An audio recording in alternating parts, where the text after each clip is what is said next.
சூரத்துல் பக்ரா வசனம் 81 மற்றும் 82.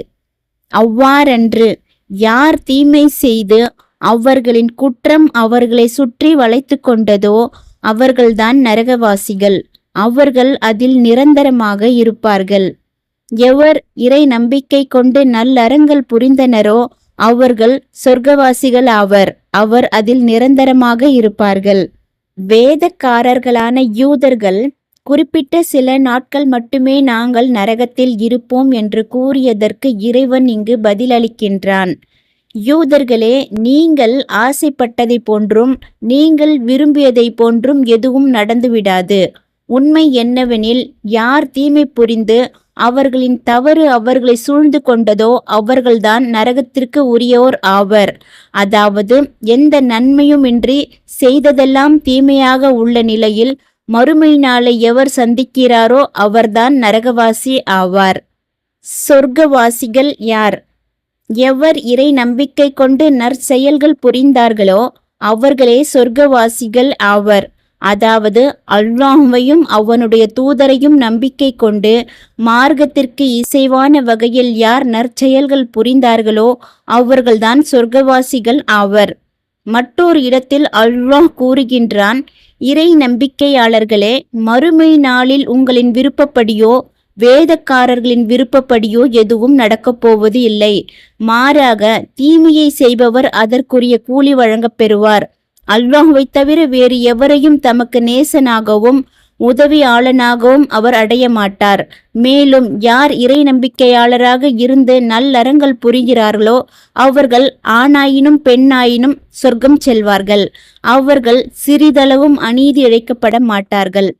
இவ்வசனம் தொடர்பாக இப்னு அப்பாஸ் ரலியல்லாஹு அன்ஹு அவர்கள் கூறியதாவது, யூதர்களே, உங்களை போன்று யார் செயல்பட்டார்களோ உங்களை போன்று யாரெல்லாம் மறுத்தார்களோ யாரின் இறை மறுப்பு அவரை சுற்றி வளைத்து கொண்டதோ இறுதியில் எந்த நன்மையும் இல்லாத நிலைக்கு ஆளாகின்றாரோ அவர்கள் எல்லாம் நரகவாசிகள் ஆவர். மற்றொரு அறிவிப்பில் இங்கு கூறப்பட்டுள்ள குற்றம் என்பது இணை வைப்பை குறிக்கும் என இப்னு அப்பாஸ் ரலியல்லாஹு அன்ஹு அவர்கள் தெரிவித்துள்ளார்கள். ஹசன் ரஹ்மத்துல்லாஹி அலைஹி அவர்கள் இதற்கு பெரும் பாவங்களில் ஒன்று என விளக்கம் அளித்தார்கள். அடுத்து அவர்களின் குற்றம் அவர்களை சூழ்ந்து கொண்டது என்பதற்கு அவர்களின் இணை வைப்பு அவர்களை சுற்றி வளைத்து கொண்டது என அத்தாவு ரஹ்மத்துல்லாஹி மற்றும் ஹசன் ரஹ்மத்துல்லாஹி அலைஹி ஆகியோர் விளக்கம் அளித்துள்ளனர். இதற்கு அஹ்மஷ் ரஹ்மத்துல்லாஹி அலைஹி அவர்கள் விளக்கம் அளிக்கையில், யார் தம்முடைய பாவங்களுக்காக இறைவனிடம் மன்னிப்பு கோருவதற்கு முன்பே பாவங்களோடு இறந்தாரோ அவரை இது குறிக்கும் என கூறினார்கள்.